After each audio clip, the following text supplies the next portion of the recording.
Hit it, Daniel. Does my hair look okay? More than okay. I like it. This is DanielEisenman, also known as the Freedom Catalyst, with my YouTube guru, Sears, and he's here to teach us how to be ultra spiritual and become gluten intolerant and all those good things. But before we get there, let's go somewhere else. Where should we go? If you could shit on me. Yeah, I'd love to. Feel free to join me on my YouTube channel, which is youtube.com/awakenwithjp. I put out new videos every week. Is this what they call a shameless plug? This is a very shameful. That's what I was going to ask. Do you feel shame when you say that? I'm ashamed of my shame, so it's numb. Okay, alright. This is good. He's good at shame exploration. That's why I wanted to ask him that. But yeah, feel free to join me there if you'd like. Do you think when I asked that question, it took the heat off the shame that other people might be feeling that you were doing a shameless plug? Yes. Okay, cool. Just making sure I was strategic. Did it work? Comment below if it did work. That being said, how do you become gluten intolerant? In a quick answer. That's a good question. I think you need to have impossible standards and dogmatic feelings of victimization, and you need to have a ferocious appetite for, mysterious coagulations of flour that have the density of a black hole and the dryness of a desert. Mmm, yummy. Next one, how to become ultra spiritual? That's a good question. Being ultra spiritual is a matter of broadcasting how you're superior to everybody else around you. I like that. I like that because how effective and efficient that answer was. Yeah, I could really take that advice home with me. Yeah, like how is someone going to know that you're superior / more spiritual unless you tell them?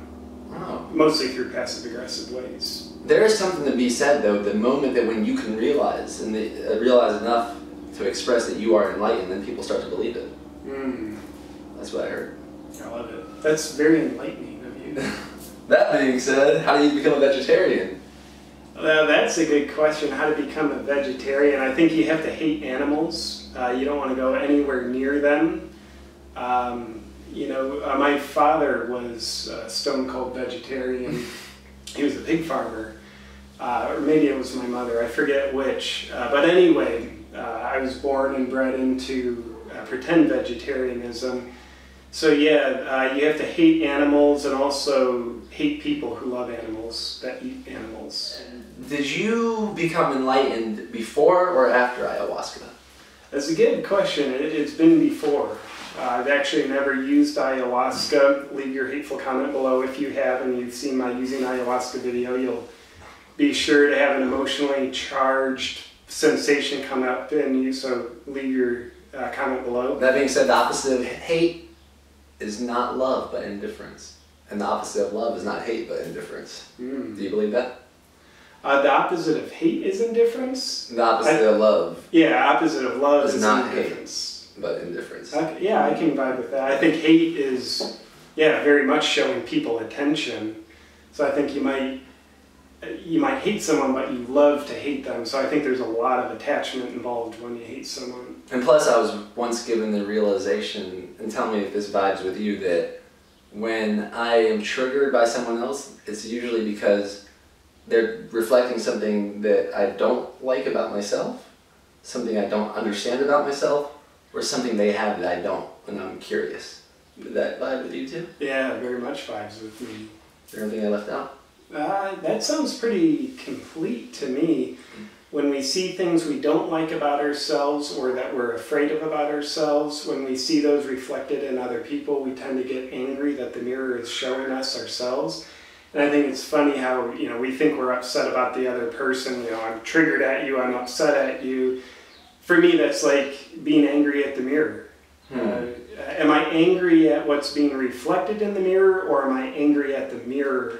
I would dare say, at least my answer to that is, I'm angry at what's being reflected in the mirror, and probably even better said, I'm angry at who's being reflected in the mirror, which of course is myself, which of course is the part of myself that I'm most blind to. Thus, I need it reflected through other people because I haven't, self-realized it yet.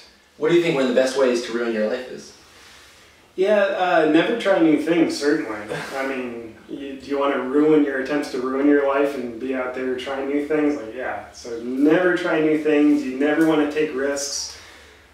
Don't trust your intuition. I mean, that's That's key if you want to ruin your life. Don't trust your intuition. Pretend you don't have intuition. And I think... what if one of the best ways to ruin your life is cutting other people off and you don't ever listen to them? You're always emotionally disconnected. That might enhance your life if your objective is to ruin your life. Oh, okay. But I would also just add to that, use people and value money if you want to ruin your life. What about making money more valuable than your time? Yeah, that's... Can we add that to the list? I think we probably could. That being said, we both date Deanna's. Mm-hmm. One's my wife. I married when I dated. And he's dating his wife. I'm not dating his wife. But what if I'm attached to being married? Oh. And both Deanna's are... But the answer to that... How do you date spiritual people? Ah, thank you. I What if you want to date a spiritual person? Do you have any advice on that? Yeah, absolutely. You need to learn a language. There's a whole language with dating spiritual people. You basically need to completely ignore everything they say, and I'm talking like 100% of what they say, and listen for the coded language of insecurity masquerading through security and spiritualized language. Well, speaking of spiritualized language, you know what they say, whoever they are, is first comes love, then comes marriage, then comes the baby and the carriage.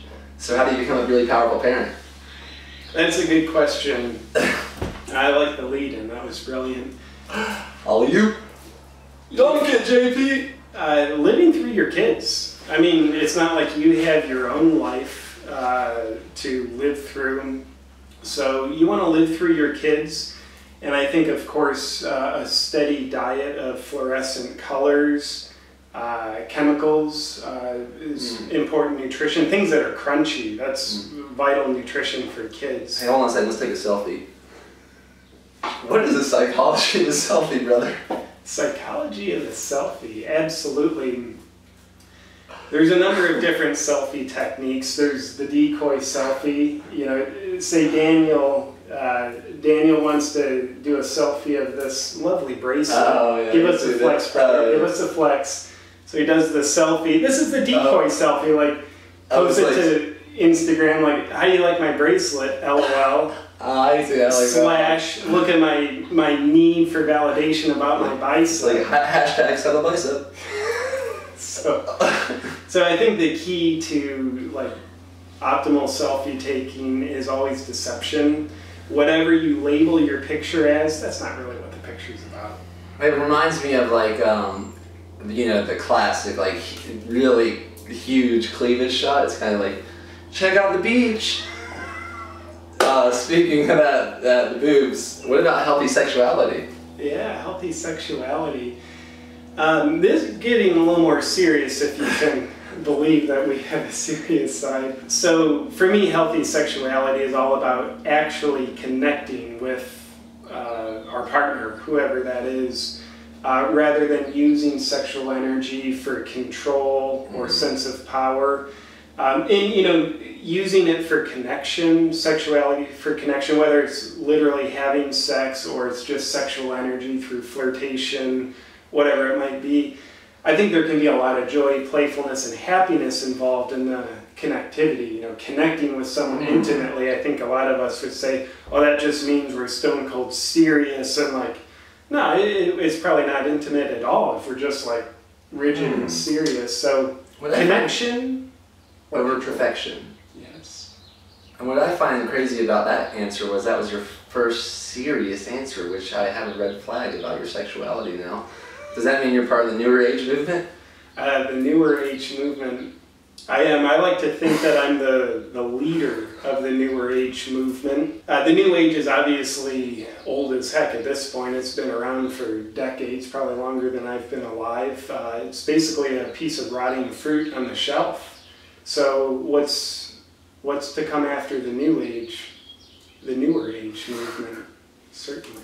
What if this was right now, the beginning of the newest age? Then we'd almost be done, and we could rationalize that life is a destination, not a journey. But what if the ending is the beginning? Then we're about to find out what happened already. Wake up. Where do they find you? One more time. Waking with JP on YouTube. That was just one of the many infinite subjects that this man covers. If I were you, I'm not, but hypothetically, if I was, I would subscribe to Daniel's channel.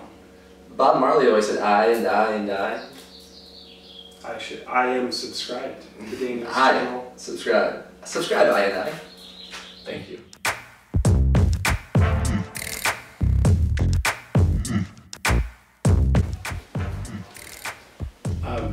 Don't screw up this video or we're not friends anymore. But where resist persists.